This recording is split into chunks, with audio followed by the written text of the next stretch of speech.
Thank you. Good morning, everyone. It's a great pleasure and privilege to be here. And for those of you who missed the talk on Saturday, I've just brought one video which occurred. This is an injury which occurred during the event, which I thought you may wish to see. If I can bring this up for you.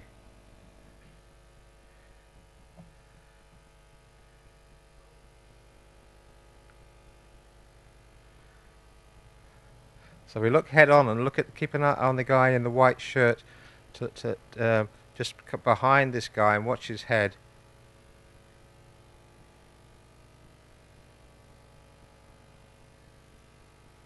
So track athletics in Paralympics is not quite the same. We do get these, it's more like a road race, and so the types of injuries that you get are different. So I just highlight that to you as an example of some of the differences between Olympic and Paralympic sports. But we're going to completely change what we're going to talk about now.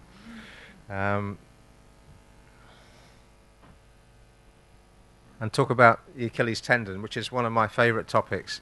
I'm not quite sure how I really got interested in that. I suppose I kept seeing an awful lot of athletes with Achilles problems, and probably also pretty unhappy with the explanations that we had from the literature about what the cause was and how to treat it. And looking around, there's enough people in the room who are as old as I am who can remember when it was called tendinitis, and we used to stick anti-inflammatories on it, and we used to use ultrasound, and then this new wave of thinking came along. It's tendinosis, it's a degenerative thing, and suddenly we flipped the whole way that we manage this process, and really we still have a lot of things to work out in terms of causation and optimal management. And so what I'm talking about today is some of the new technologies using varieties of ultrasound to look at the biomechanical properties of the tendon to see whether that can assist us in either prevention or management of Achilles tendon problems. As we know, the Achilles is one of the most frequently injured tendons. It's very common. It's one of the most common overuse injuries in athletes, particularly performing endurance events. And what we're trying to avoid ultimately is having the rupture in the athlete. This is, a catastrophic injury for the athlete. But it's interesting that if you look at the data, yes, it does occur in sportsmen, but it also occurs in middle-aged sedentary people. In fact, the peak incidence of rupture of the Achilles tendon is around age 40, and then it rises again later on, and actually occurs, we see it in older people. So this concept that we have of the athletic injury of overuse causing this degeneration and rupture is slightly challenged by the epidemiological evidence about the population who also experience rupture of the tendon. So we got these peaks of incidence at about 39 and age 80, and this steady rise after age 60. And the other interesting thing is more than 66% of these people have no tendon pain prior to the time of their rupture. The first inkling that there's something wrong with their Achilles tendon is when it goes pop. So if we can develop techniques to enhance our understanding of why this is occurring or detect it earlier, maybe we can put in place different strategies that will prevent this occurring. The histological analysis of ruptured tendons shows that most of them are degenerate. Studies showing 97% of ruptured tendons were degenerative. So there's something already going wrong with the tendon, because the Achilles tendon itself per se is a really strong structure. It can usually loads of around 4,000 newtons. It's a really strong structure if it's healthy and intact. So it has to be abnormal in most cases unless there's massive force. So something is going on causing a process which is subclinical in a lot of cases, which then leads to the increased loading and degenerative change and then rupture. So our problem with these typical mid-portion or non-insertional Achilles tendinopathy is sometimes they may have no symptoms at all, or the symptoms may be of morning stiffness or pain with or after activity. You may be able to warm it up and it feels a bit better, which is why they don't report it during sports, because it feels better once they're doing their sport. But sometimes people will notice, oh, I've got a bit of a lump on the back of my heel, and if I rub it, it's a bit sore. So it may present in this way, and we often use a fairly blunt tool, the Visa A score, to start to look at that. And this was developed by Jill Cook and colleagues, and sort of an objective way of measuring, assessing the severity of symptoms in people with Achilles pain. And it's always intrigued me this. I don't know how many of you have used this with people, that because it's inverse in the way that no pain scores 10 and lots of pain scores 0. It often confuses patients when you first speak to them about this inverse relationship between no pain is a higher score. And it's often different when we're using visual analog scales where you say 10 is the highest score, is the highest pain, and you have to talk to the patient through the scoring system very carefully to make sure you get the correct score. But it's one way that we can look at objectively severity of symptoms in relation to pain, but also function, and then we can monitor that over time to look at the impact of our treatment. We can use MRI, but MRI, as we know, is expensive, it's time consuming, and it doesn't allow easy contralateral comparison. So if we've got pain on the right, how do we compare that to the left? Because if it's asymptomatic on one side, we still need to examine the opposite side. And so it has significant limitations.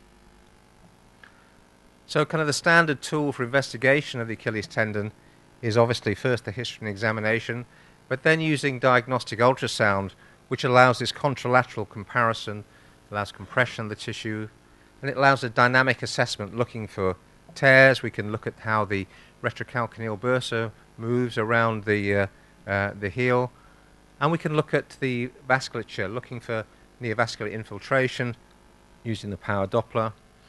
And also, not many people appreciate that actually at this level it has a higher spatial resolution than MRI. So it's a much clearer, crisper tool. And then if we want to do any interventions, we can use it for guiding it. And it's also economical for the health service and for the patient. Once you've purchased the machine, it's just the operator cost, and you can do repeated measures with minimal cost. The typical appearances of kind of this fusiform swelling of the mid-portion, areas of mixed echogenicity, low signal change, and this neovascular ingrowth. And I think this is quite intriguing because if you look histologically at these areas where these blood vessels are growing in, we'll also see very small nerves accompanying them. And it's quite typical that all around the body, nerves and vessels travel together, and the stimuli for those are the same. Little triggers that stimulate new vessel ingrowth also stimulate new neural ingrowth. And we seem to think that this is why that the Achilles become more painful and more sensitive, because it's not the vessels which are causing pain, but the neural ingrowth that's accompanying it that is associated with that increased discomfort. And this is just a transverse view to assess it again. But Karim Khan, as many of you will know, as a colleague here, published saying there's no relationship between imaging findings and symptoms or clinical outcomes. And it's also difficult because we often see a patient who presents with Achilles tendinopathy, and we say give them a standard eccentric program, and in 6 weeks' time they're feeling better, but the ultrasound appearance hasn't changed dramatically. So the imaging changes take much longer to improve than do the clinical symptoms. So how useful is the standard B-mode ultrasound appearance in helping us tell us what is the quality of that tissue like? How much load can I place on this tendon safely, given that the appearance looks exactly the same as it was 6 weeks ago? So it's a bit more challenging in how do we use these B-mode images to direct us in terms of our rehab.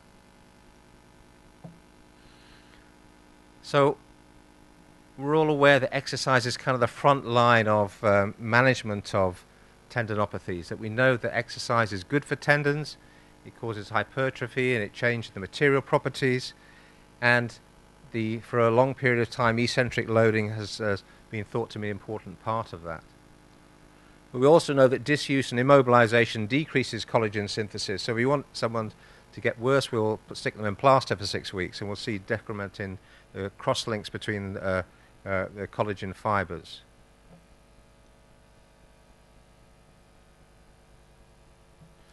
So this is one of the kind of the first papers, Hacken Alfredson and colleagues, looking at the effect of eccentric training in patients and looking at changes in pain and structure.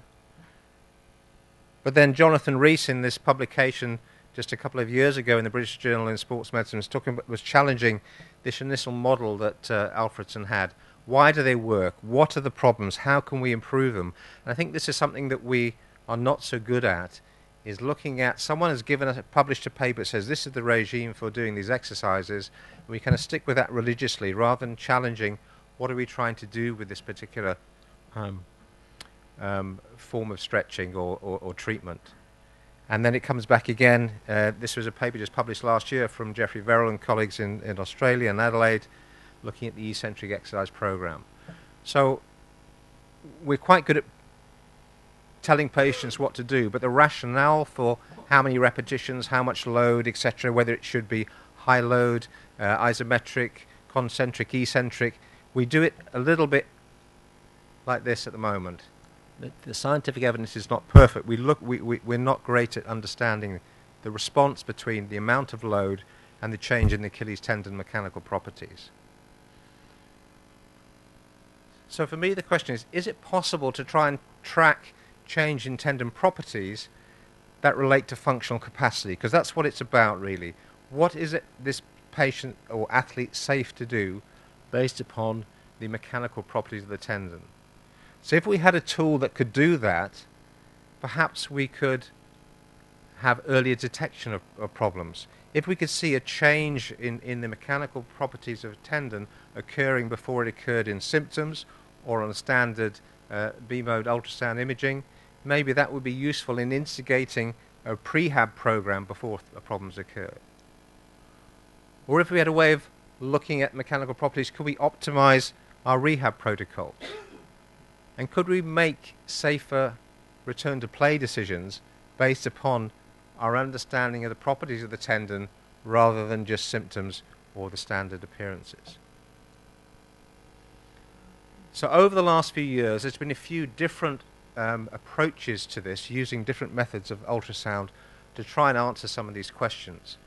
And there's one called ultrasound tissue characterization, and then compression elastography, and shear wave elastography. And I'm going to discuss these three different methods and some of the pros and cons of each of these. UTC, as it's known, was originally devised for imaging equine tendons, and it was developed by Hans van Schie and colleagues, and first started publications in the late 1990s and first used in the human tendon around 2010. Now I believe that there's some people here are using this at the moment, is that correct? Yeah. So you have a machine here, so I'm just going to talk over some of these issues and also challenge some of the thoughts around it. So it's an automated, the transducer, the ultrasound transducer, which you can see here, is in this cradle, which is automated, and it moves across the surface of the tendon, and it takes these number of repeated images, and then it produces a 3D block of ultrasound images of the tendon. And it uses computer software and complex algorithms to characterize the different areas and divides them into one of 4 echotypes, providing a value for the tendon structure and integrity. This is one of the first papers going back looking at this, when you can see on the top left here, this is a horse tendon, and there's a lesion in the middle of it, and then they're looking at the ultrasound image here and trying to produce a comparison between the tissue type and the ultrasound image. And so what you see with this is you start to get different colorations and speckle patterns looking at the different categories of grade 1 is normal, grade 2 shows some early change, grade 3 shows some disintegration, of the fibrillar pattern, and grade 4 is the most disrupted tendon fibers.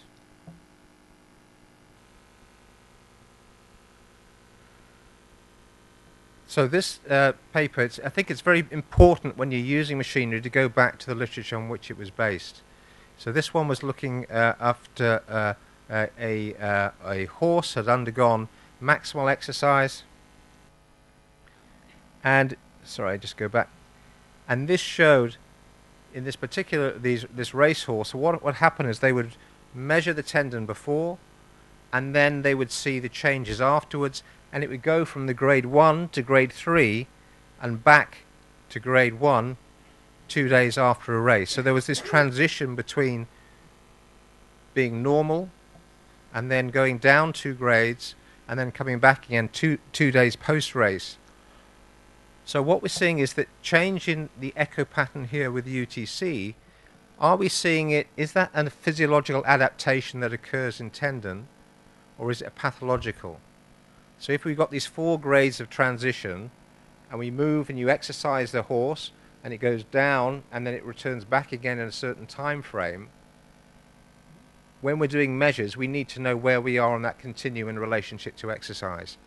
And this is one of the key things which will emerge out of this talk, is that a lot of the techniques have not been looked at in relation to this exercise component.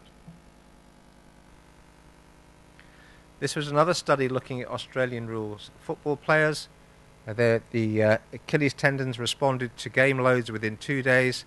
So 18 elite Australian rules players, and they had 2 days. For 2 days they had changes within the tendon as measured on UTC, but post-match returning to baseline level after 4 days, suggesting a change from normal tendon integrity due to the exercise.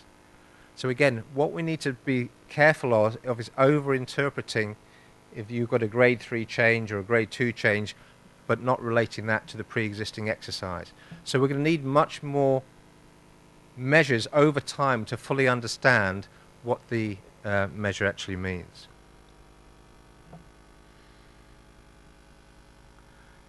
If we go back to the way that this was developed, the first paper that was published on this used 2 damaged and 2 structurally normal tendons. So there were just 4 tendons involved in the initial evaluation. And this, they took a horse, and then some horses had healthy tendons, and some horse had a previous injury.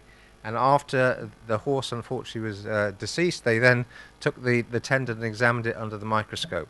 But you would see it's a relatively few number of tendons to base a pathological diagnosis of human tendons based upon the fact that we see tendinopathy, I think, quite differently to what would describe as acutely injured or chronically injured tendons within a horse tendon. The process of tendinosis or tendinopathy in the human, I don't think can necessarily be applied. We see changes with increased cholesterol deposition, we see changes with increased calcification, and so how do we know that this model will then be easily applied to the human model? This paper was published in 2013 and is a further evaluation now using the equine model, and the conclusion and relevance says this model displays the key features of the most human and equine degenerative tendon disorders, is therefore an appropriate, if still imperfect, model of tendinopathy. So what I'm saying is we need to be cautious. What UTC is definitely telling us something, but we need to be cautious about our interpretation of it.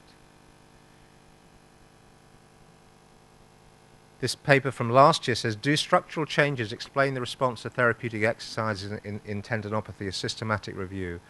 And the review says, UTC is still arguably in its infancy with regards to human populations. As a general rule, the use of imaging within tendinopathy research challenges the external validity of the findings, and we need to be aware of the potential for bias with patients feeling more reassured and reporting more positive outcomes when regularly investigated.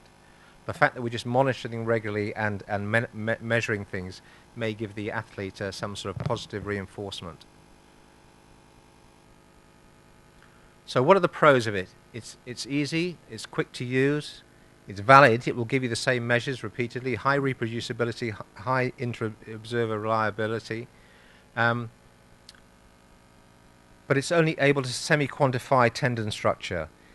The samples are relatively small, and the testing rig is not suitable to all tendons. It moves in a cradle which moves in a straight line, so you wouldn't be able to do easily the supraspinatus tendon. Patellar tendon, I think, is proving quite challenging because a lot of the problems with the patellar tendon occur at the just below the lower pole of the patella, and that's quite difficult for this to see. And I say it's based on this equine model. So the unanswered questions for me are definitely this machine can pick up change within tendon, but what changes it? What is it telling us in terms of is this pathological or is it physiological? And I think we need more work in this area. So we move on to elastography, and there are two different methods which I'm going to describe here. Elastography is similar to palpation. We use our finger, we press it on things and it feels soft or it feels hard. And it's a slightly more sophisticated way of doing that. So it's applying a force or stress onto a region and measurement of the response to the stress within that tissue. So there have been described two main methods, strain or compression elastography, and the other one is shear wave. And let's have a look at both of those now. The evolution for this from the musculoskeletal perspective came from predominantly things like cancer diagnostics and examining the liver, looking at liver fibrosis. So here we have an ultrasound of a testicle, and this is using elastography, shows the coloration, and then at biopsy we can see the tumor here. So it's been found useful in picking out certain lesions which were more difficult to identify on standard ultrasound. So it uses ultrasound imaging to measure the amount of deformation induced in a tissue following manual compression. So a lot of the early systems, you actually had to apply slight pressure with the probe yourself, and that caused problems with variation. But the compression or the stress caused displacement or strain in the tissue, which was recorded, and it's displayed as a ratio between the areas looked at as a surrogate index of stiffness. And it creates this kind of color map or elastogram highlighting areas of harder or stiffer tissue. And one of the other challenging things, there are numerous manufacturers producing these systems, and some would have red as hard and some would have blue as hard, depending on the manufacturer. So it's quite confusing for users at times. This was a study published in 2009 looking at sonar elastography in healthy Achilles tendons with 80 asymptomatic tendons. And it says, in healthy volunteers, the Achilles tendon appeared hard on real-time sonar elastography with excellent correlation to ultrasound. It didn't really tell us anything else more helpful in terms of what we could do with that. It just confirmed what the B-mode scan showed. This study looked at 50 normal Achilles tendons. It says the quantitative assessment using the strain index has several limitations, and therefore it may only be used as a comparative index rather than as an absolute measurement. And this is one of my main gripes with this thing. Because it's measuring a ratio of measures, you're not getting an absolute value. So you can't use this longitudinally because you don't actually have quantitative data to measure longitudinally. So we wanted to evaluate this machine, and we initially undertook some studies, look at using the strain elastography. And first of all, we used a seascape image to identify the midpoint of the tendon, taking the midpoint as the point between the lowermost fibers of soleus and the uppermost point of the calcaneum, and then looking for the midpoint. And then we would take the elastogram across the tendon along the length of it, and then this would give us these strain ratio values that you see on the side here. We did a reliability study, so we used 8 participants. We measured them 5 times in 1 hour. So would we get the same value if we measured it in 1 hour? And we also measured it in these subjects over 5 days, because it's really important to understand whether this gives us a really valid and reproducible measure, and we found the coefficient of variation was greater than 53%. So this is a very poor, was giving us very poor reliability. So for us, compression elastography, it measures ratios, not absolute values. It was quite operator dependent. There was low reproducibility. It was a qualitative estimate, not a true measure of elasticity, high coefficient of variation, and not suitable for comparing change over time. So in terms of application for the tendon, we felt that this was not a great measure. So we then moved on to a system called shear wave elastography. And this measures the speed of shear waves traveling through tissue. And I've put this image up to try and give you a simple analogy. So when you drop a stone into a pond, it will send out ripples through the pond, along the surface of the pond. And what happens is that you place a sound, the ultrasound probe places a stimulus down through from the probe into the tendon, and the speed that the sound moves within the tendon is then proportional to the stiffness of that tissue. So how stiff it is will vary. So shear waves travel faster through the stiffer tissue than through softer tissue. So you put in a known impulse and you then measure the speed that that impulse travels through the tissue. And because we're measuring actual speed through the tissue, we can then use that to actually look at the biomechanical properties of the tendon. This was a study looking at shear wave elastography and characterization of normal and torn Achilles tendons, and they found this very helpful in looking at ruptures. But I think this is kind of, we would expect to see gross changes before and after a rupture. This technical report looks at the repeatability for measurement of tendon stiffness, and it's in this particular study we found that it was a valid and reproducible way of looking at tendons over time. So my PhD student at the moment who's looking at this, we've looked at intra and inter-observer reliability at the moment, which is good. Repeatability is good. We've looked at whether we should use it in the transverse or the longitudinal plane. The other thing we also need to look at was the foot position.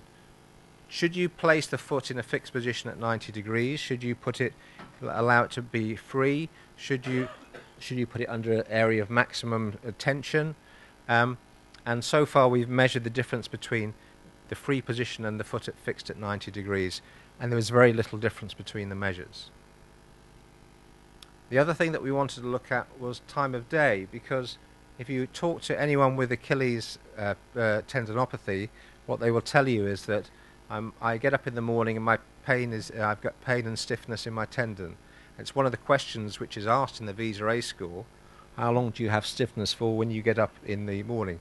So is that actually stiffness within the tissue, or is it a measure of the neuromuscular component that's activating onto the tendon which causes that feeling of stiffness? What is that feeling of stiffness? Is it actually a change in tissue stiffness, or is it a subjective feeling that we have because of the muscle tension? And so we've done a study looking at time of day, and we also wanted to look at the impact of temperature. Does ambient temperature affect tissue quality in terms of its stiffness and mechanical properties?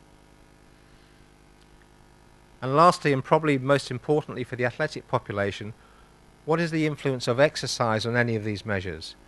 So if you do an acute bout of exercise, is there a change in the measures that you will see with elastography? And we're currently looking at both endurance and plyometric or ballistic movements before and after measures, because I think this is going to be really important when you set up a protocol to measure an athlete longitudinally, that you look at exercise as part of the assessment. So this is the sort of appearance that you'll get with shear wave elastography. So it's a standard, the other benefit for this machine is that it's a standard ultrasound machine which just has software in it for doing the shear wave. So you've actually got a functioning ultrasound machine for diagnostic use as well. And it will give you your elastogram here. You can't quite see, but there are little areas, the regions of interest that we put on here. And on the side you will see the speeds for each of those areas recorded, and you can see it's about just under 10 meters per second as the the speed. And this is what we're seeing in normal tendons, approximately about just under 10 meters per second.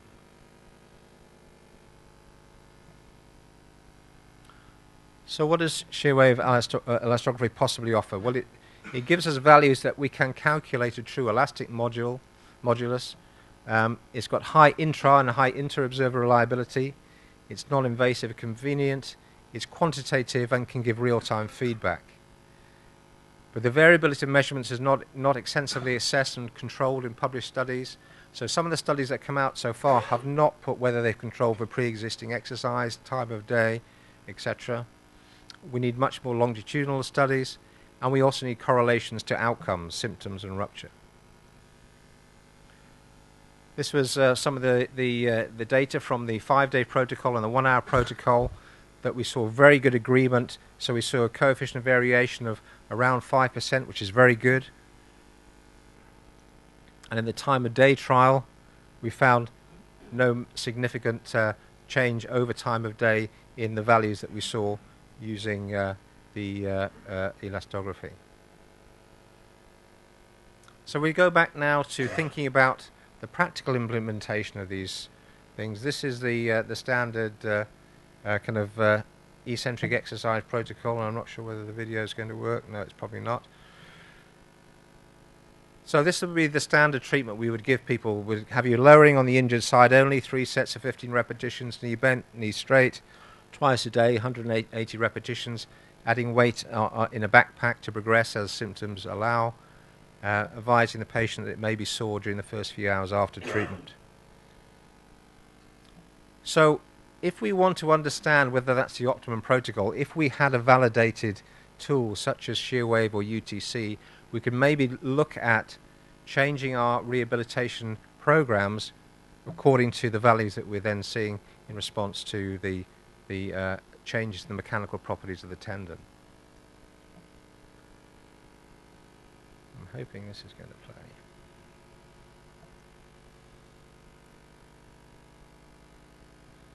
So you'll probably recognize this player, most of you. But I just want you to look at the fairly innocuous movement that occurred that resulted in the Achilles rupture. Step back. Okay. Not massive forces. So one would have to really suppose that David Beckham had pre-existing changes within his tendon which presupposed him to be developing that rupture with that relatively minimal force. So could we not work to try and screen players on a more regular basis to pick up those changes? I don't know whether he'd had any pre-screening with normal B-mode ultrasound, but it seems logical to me. If you have a multi-million-pound squad of players and you have tools that you can look at and assess the mechanical properties of their tendons, and the result of them having this injury will be catastrophic on their career, why are we not screening for this on a more regular basis? Why are we not looking at these players, examining their Achilles tendons, patellar tendons on a regular basis across the season to understand the responses? So at the present time, what we're trying to do is a collaborative study with our colleagues at UCH and University College Hospital in London to compare both the UTC and the shear wave on the same subjects at the same time, firstly on asymptomatic volunteers and then on to a symptomatic population. Because I think both of these tools could be very useful for us, but we don't know really enough about them, about how to implement them well yet. So they're telling us something, and what we don't know is how much they're telling us. And maybe that actually combining the two techniques will tell us more, because they tell us slightly different things. But we do need these longitudinal studies in asymptomatic sports teams to identify athletes at risk, and I think that would be exceedingly helpful going forward, and maybe something we can discuss in a minute. And the other thing I want to just briefly talk about is something we just started a very brief pilot on, is looking at a technique called magnetization transfer contrast, which is a quantitative imaging using MRI, and it provides an insight interactions between free and bound water, and this is one of the first scans we've done on it, and we're just starting to think about what can this tell us about the changes, more maybe about the matrix between the tendons rather than the collagen itself in response to inflammatory change or responses to exercise. It's an area that's been used in the brain an awful lot, but very little in the tendon. I think there's a couple of papers published on the use of this in the tendon. So these are our first couple of images that we've had, but I think it's just shows that we don't really fully understand the pathology or the optimum management of Achilles tendinopathy at the present time. But if we can work collaboratively to try and utilize these tools, but very openly be quite critical of some of the limitations of them too, and understand that it is really crucial to set your protocols up, that you understand the prior exercise, time of day, all these things are taken into account when you do measures, because if you interpret it to the athlete without that, then I think you may be giving them false information. So I think it's an area that is really going to either show that it has no real impact on our clinical life, or we may find a place for it. At the moment, the jury is out, and I just want to raise that caution. I think they're interesting tools, but where do they really sit in clinical practice? I think there is still a lot of work to be done. But I think I'm very grateful for having the opportunity to share with you my thoughts on this, and I'll be really grateful for any questions or thoughts about it. Thank you.